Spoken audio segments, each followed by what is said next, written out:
یہ موقع ہے. كان سعید بن جبیر اذا دخل العشر اجتهد اجتهادا حتى ما يكاد يقدر عليه. 10 دن جب شروع ہو جاتے اتنی کوشش کرتے سعید بن جبیر، اتنی کوشش کرتے یوں لگتا کہ کسی چیز کو قابو کرنا چاہتے ہیں اور سنبھل نہیں پا رہے. صبح و شام کثرت سے اللہ کا ذکر کریں.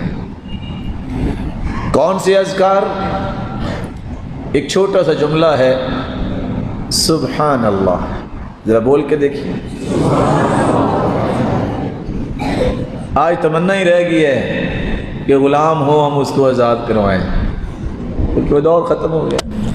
حدیث کہتی ہے کہ اگر کوئی شخص 100 مرتبہ سبحان اللہ کہہ دے، اللہ اسے 100 غلام آزاد کرنے کا اجر عطا کر دیں گے.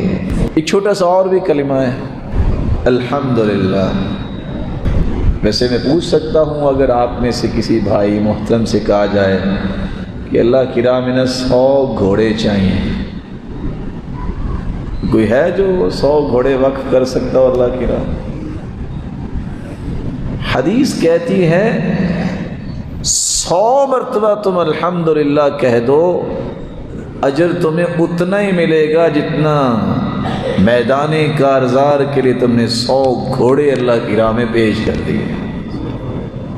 کثرت سے ذکر کیجیے. اللہ اکبر چھوٹا سا مبارک کلمہ ہے. آج خریدار جب خریدنے کے لیے جاتا ہے اونٹ، دیکھتا ہے نا کہ کتنا اونٹ مہنگا ہے. کوئی ہے جو 100 اونٹ کرتا ہو ذبح؟